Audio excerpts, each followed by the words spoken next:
students, we are going to learn use of simple present tense. So we know that when there are some rules related with when we have to use simple present tense. We know the structure. When there is subject, verb and object, it is known as simple present tense. जे साध्या वर्तमान काळामध्ये structure आपल्याला माहिती आहे त्याच्यामध्ये करते असतो. त्याच्यानंतर क्रियापद समूह रूप असतं आणि शेवटी कर्म असतं. तर या काळाचा उपयोग आपण कधी कधी करू शकतो. याच्यासाठी पण काही नियम आहेत. तर पहिला नियम बघा. We can use the simple present tense in habitual actions. तर हॅबिच्युअल ॲक्शन म्हणजे काय असतं? ज्या गोष्टीची आपल्याला हॅबिट होऊन जाते किंवा ज्याची सवय होत असते त्याला आपण हॅबिच्युअल ॲक्शन म्हणतो. त्याच्यामध्ये पहिलं एक्झाम्पल बघा. He reads books every day.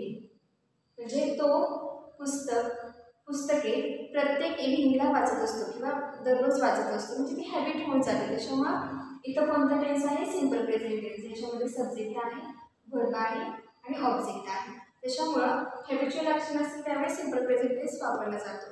दुसरं त्याचं एक्झाम्पल बघा आहे. They go to gym on Mondays. म्हणजे त्याच्यामध्ये आपल्याला एवढं लक्षात ठेवायचं आहे की एखाद्या गोष्टीची जर सवय होऊन जात असेल, रोजचं ते काम होत असेल किंवा डेली रुटीनचा एक भाग होत असेल तर त्यावेळी आपण काय करत असतो?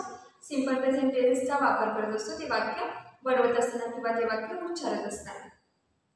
हा असणारा पहिला नियम आहे. त्याच्यानंतरचा असणारा दुसरा नियम आहे जो आहे युनिव्हर्सल ट्रूथ. ज्यावेळी काही गोष्टी असतात ते युनिव्हर्सली ॲक्सेप्टेड असतात त्यावेळी आपल्याला सिम्पल प्रेझेंट टेन्समध्येच ते वाक्य म्हणावं लागतं. For example, the sun rises in the east. म्हणजे सूर्य पूर्वेला उगवतो. हे फ्रीबाद सत्य आहे. त्याच्यामध्ये बदल होऊ शकत नाही.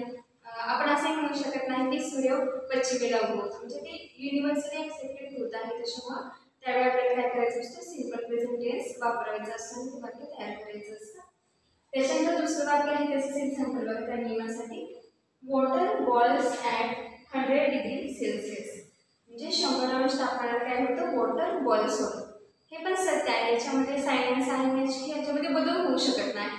म्हणजे जे युनिव्हर्सली ॲक्सेप्टेड आहे, ट्रूथ आहे, त्यावेळी आपण काय करू शकतो? ते वाक्य आपल्याला नेहमी सिम्पल प्रेझेंट टेन्स साध्या वर्तमान काळामध्येच लिहायचं असतं किंवा साधा वर्तमान काळामध्ये वापरायचं असतं. हा याच्याबद्दलचा असणारा दुसरा नियम आहे. त्याच्यानंतर तिसरा नियम बघा.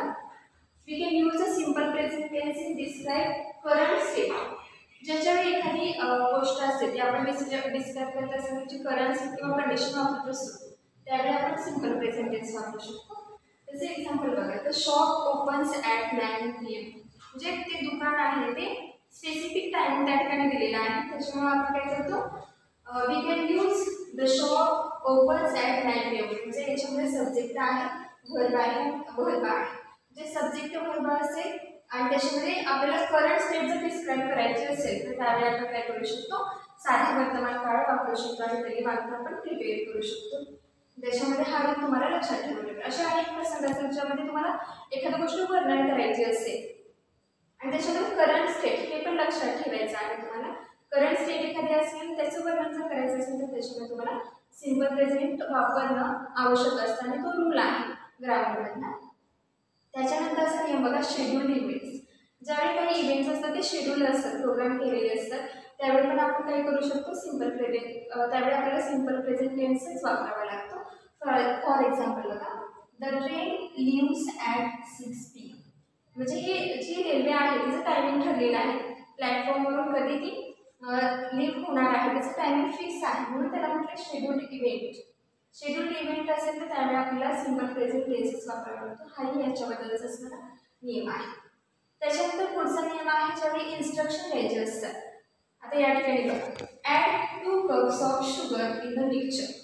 जर आपल्याला एखादी इन्स्ट्रक्शन द्यायची असेल तर ती आपल्याला सिम्पल प्रेझेंट टेन्समध्येच द्यावी लागते. म्हणजेच साध्या वर्तमान काळातच द्यावी लागते. त्याच्यामध्ये अजून एक भाग आहे तो असा आहे की ज्यावेळी आपल्याला डिरेक्शन सांगायचे असेल. समजा आपल्याला कोणीतरी विचारलं एखाद्या प्लेसचं त्यावेळी आपण जर डिरेक्शन सांगत असेल, दिशा सांगत असेल त्यावेळी सुद्धा आपण ते सांगत असताना turn left, turn right, turn go to that corner. म्हणजे याच्यामध्ये जे कन्स्ट्रक्शन आहे ते सिम्पल प्रेझेंट टेन्समध्ये असतं. म्हणजे आपण ज्यावेळी एखाद्याने सांगत असतो ते ठिकाण ते आपल्याला सिम्पल प्रेझेंट टेन्समध्ये सांगावं लागतं. त्याच्यानंतरचा नियम आहे रिपोर्ट रायटिंग. तुम्हाला माहिती असेल त्यावेळी रिपोर्ट रायटिंग करायचं असतं त्याच्यावेळी पण आपण ती माहिती देत असतात आपण त्याच्यामध्ये सिम्पल प्रेझेंट टेन्स वापरायचा असतो. पुढे जात असताना हे दोन्ही त्याच्या हा शेवटचा भाग आहे तो पण आपल्याला खूप महत्त्वाचा आहे आणि बऱ्याच वेळा याची आणखी आपल्याला येत असते पण आपण जास्त त्याच्यावर विचार करत नाही. आपण बरेच जण क्रिकेट पाहत असाल आणि त्याच्यामध्ये क्रिकेटची कॉमेंट्री असते तर तुम्ही पाहिलं असेल क्रिकेटची कॉमेंट्री होत असते ते नेहमी सिंपल प्रेझेंट टेन्समध्ये होत असते. तुम्ही आता इथून पुढे जेव्हा क्रिकेट पाहिलं त्याची कॉमेंट्री पाहिली तर नक्की लक्षात द्या ती कॉमेंट्री असते ती सिंपल प्रेझेंट टेन्समध्येच असते. त्याच्यामध्ये एक्झाम्पल बघा, सचिन हिट्स द बॉल, म्हणजे आपण सचिन हिट्स द बॉल म्हणतो यावेळी याच्यामध्ये आहे सब्जेक्ट आहे वर्ब आहे आणि ऑब्जेक्ट आहे. हे स्ट्रक्चर कसं आहे subject plus verb plus object. अशा प्रकारचे काही नियम आहेत आणि या नियमांच्या आधारे तुम्ही सिंपल प्रेझेंट टेन्स वापरू शकता. हे ग्रामॅटिकल रूल आहेत आणि हे वापरून तुम्हाला वाक्य तयार करायचे असतात.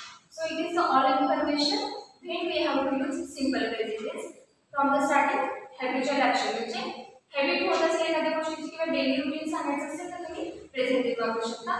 2 नंबरला युनिव्हर्सल ट्रूथ म्हणजे जे त्रिवाद सत्य आहे असे एखादं वाक्य सांगायचं असेल तर सिंपल प्रेझेंट टेन्स. त्याच्यानंतरचं आहे करंट स्टेट जर तुम्हाला डिस्क्राईब करायचे असेल त्याच्यामध्ये पण सिंपल प्रेझेंट टेन्स.